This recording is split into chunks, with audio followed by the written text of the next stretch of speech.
Tuesday night, late, my daughter Ren and I were talking while I was eating dinner. It was about 10 o'clock.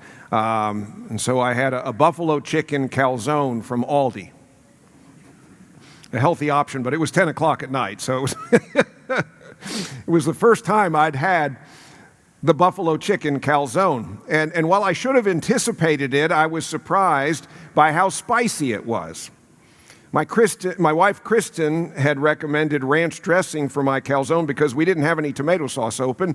And Ren, who studied nutrition at Appalachian State, said that ranch dressing was good for neutralizing spicy foods. The conversation Ren and I were engaged in was a fairly deep one and included comments I made about Roman Emperor Constantine after his conversion to Christianity in 312 AD and how, with his mother Helena, sites in the Holy Land where stories from the life of Jesus were believed to have taken place were identified and then marked often with churches. I added, however, that we can't be absolutely certain that all of them were exactly where Jesus walked. Ren reflected on that statement and said that the important thing is not precisely where Jesus walked, but that he was here on earth among us. Well, right at that moment, I was in the middle of a bite from the calzone, and I was delighted with how much the ranch dressing had in fact taken the sting out of the spiciness. In a sincere effort to affirm my daughter for her good advice about the ranch dressing, I told her that she had taught me something. She beamed with joy after I said this. That is, until she realized that I wasn't referring to her theological insight about the importance of Jesus walking among us on earth, wherever that was, but rather about ranch dressing on spicy foods.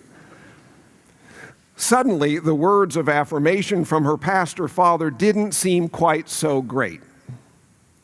Once she made this clear, we both laughed, and I finally did let her know how impressed I was with the other, far more important insight she had shared.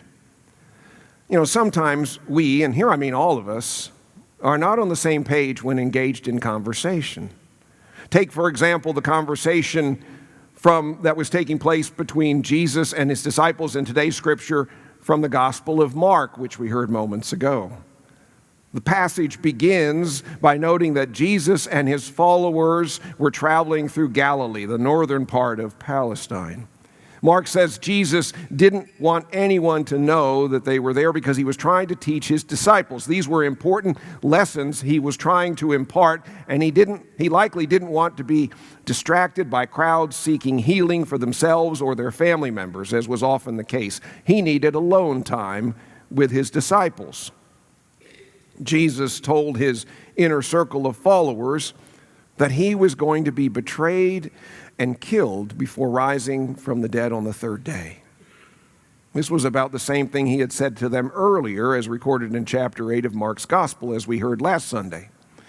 They didn't understand what Jesus was trying to get across, and Mark says they were afraid to ask.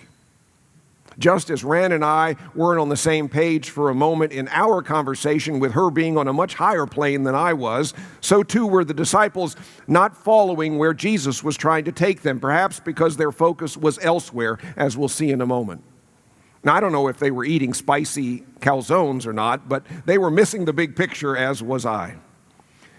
I think the bigger problem, though, wasn't their misunderstanding, but their reluctance to ask Jesus to explain what he meant.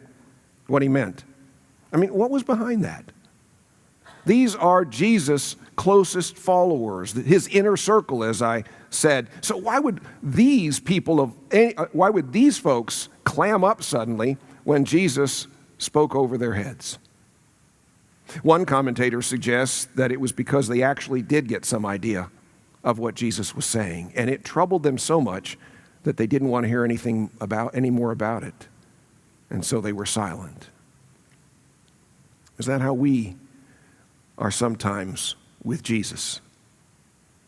Are there things we read in the Bible that he said that disturb us so much that we kind of shut down? Is the challenge of contemplating what he says at times so overwhelming that we just grow still and let it pass in silence? There are plenty of passages in the Gospels when what Jesus says is a little or a lot jarring, when it's not easy to listen to and consider applying His words to our lives. The problem with that is that when we shut down on our end, we diminish the quality of our relationship with Jesus. To be clear, it's not Jesus who holds back on His love for us, but rather it's we who pull away from Him, or at least fail to reach out to Him with the same amount of longing and thus intimacy or connection. Now, it may not be that we're troubled by something Jesus says, but that we just don't bother seeking answers to our questions about the Bible and life and how they fit together. I realize that we're not all wired the same. Some of us might be stuck on calzones and ranch dressing, while others among us may be focused on deeper matters such as Jesus' incarnation. And sometimes it just depends on where we are in the moment. My point is that our relationship with Christ is diminished when we fail to engage fully with Him, when we hesitate to bring to Him in prayer and meditation our questions, our wonders, our worries, our hopes, our fears, even our complaints. Just as any human relationship thrives when the parties to it are open and honest with one another and fully interact with each other, so too is our union with Christ blessed when we turn to Him with honesty and yearning for His guidance and presence in our lives. We shift now to the second part of this passage, where in verse 33, Mark says, "They arrived in Capernaum and were in the house." The house may very well have been Peter's house, where Jesus healed his mother-in-law in the first chapter of Mark, and where in Capernaum today a church stands over what is believed to be where it was located. I don't know if Constantine's mother had anything to do with that, but scholars feel that this is one of those sites that is authentically where Jesus was. Anyway, Jesus asked the disciples what they were arguing about, rather, as they were walking there. And this time, they were really silent, kind of like the cat who ate the canary, because what they had been debating was who among them was the greatest, who was the goat. What a contrast to what Jesus had taught them about His being betrayed and killed. He makes this earth-shattering prediction about Himself, and their response is to fight over which of them is top dog. Jesus sits down then, the typical position of a rabbi when teaching, with the students standing, and He says, "Whoever wants to be first must be last of all and servant of all." Whoever wants to be first must be last of all and servant of all. Jesus flips the script. He gives His followers, and that would include you and me, a new rule of discipleship in His kingdom. Those deserving the highest honor are those who lower themselves the most. Last Sunday, we saw discipleship played out as self-giving sacrifice. Today, we learn that true discipleship is found in humility. The term servant of all carried much more punch than we might realize. Sharon Ringe says it referred to someone who served meals, and that the person who was servant of all was the lowest in rank of all of the servants, the one who would be allowed to eat only what was left after everyone else had eaten their fill. This notion flips the script because it runs counter to our natural impulse to seek to elevate ourselves, often at the expense of others around us, just as the disciples of Jesus were doing in their argument about who among them was the goat. It's not always easy to be humble, or even to try. I read that Benjamin Franklin apparently listed character traits that he desired to master. When he felt he had achieved one, he would start to work on another. And according to what I read, he was fairly successful with this plan. That is, until he tried to be humble. Whenever he started to think he was progressing significantly, he'd get so pleased with himself that he became proud. I also read, as the story goes, that when Frederick the Great asked his court preacher if he knew anything about the future life, the preacher answered, "Yes, Your Majesty, it's absolutely certain that in the future life, Your Highness will not be the King of Prussia."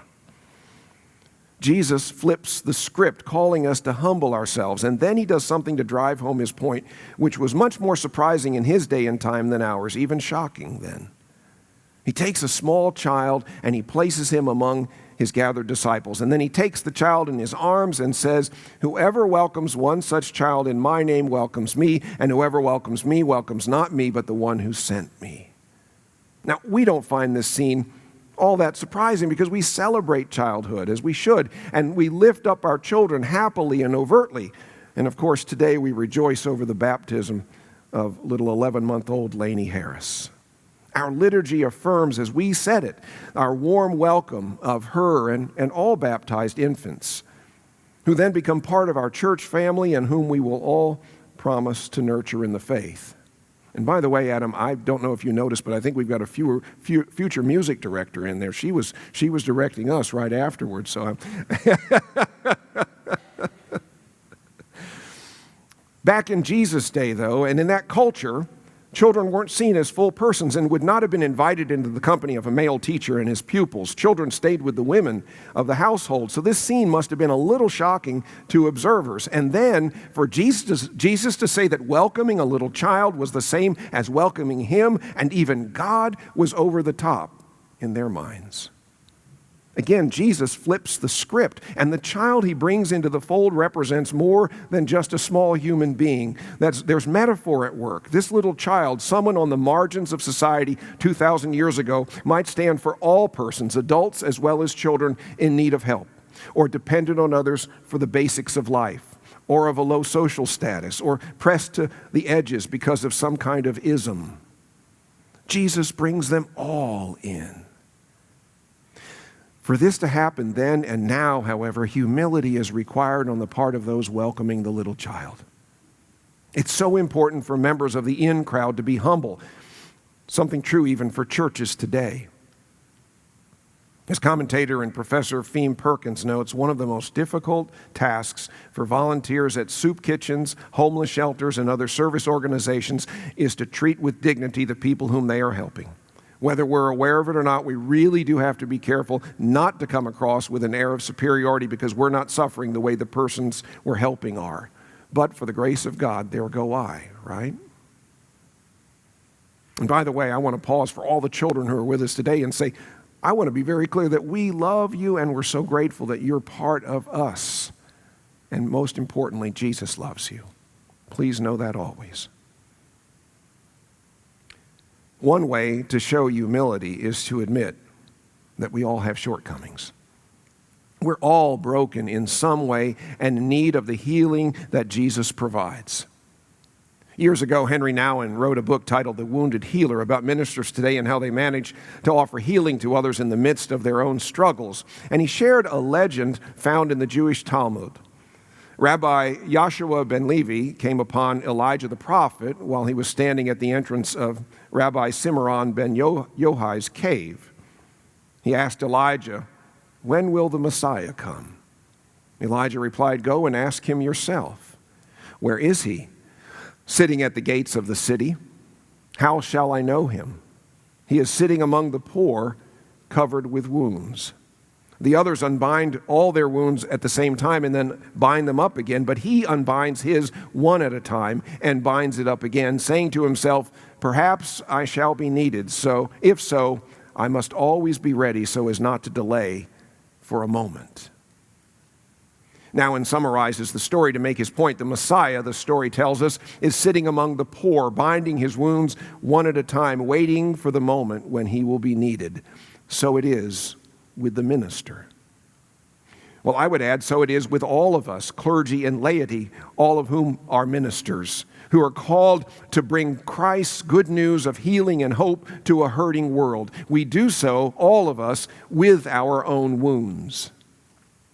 Well, maybe if we begin with that acknowledgement, with that honesty, with that humility, then we might be a whole lot more effective in reaching others with the healing love of Christ.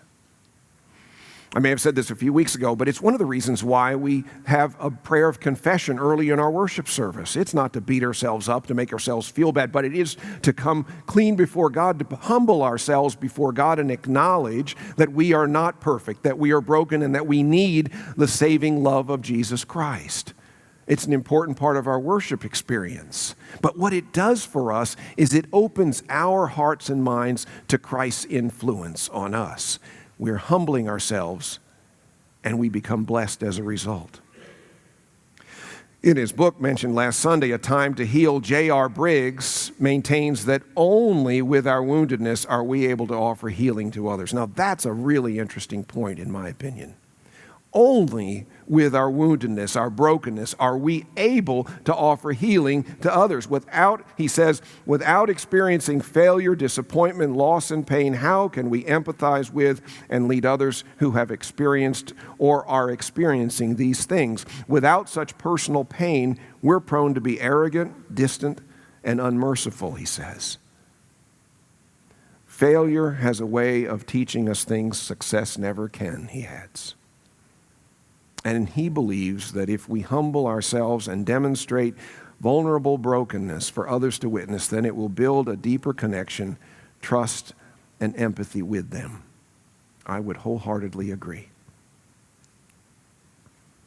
Humility is a key to our connecting with other persons, and it's a key to our connecting with Christ as well. Pride shuts off our openness to learning from anyone, including from Jesus. By humbling ourselves, on the other hand, we're more open to Christ's wisdom, Christ's positive influence, Christ's restorative love.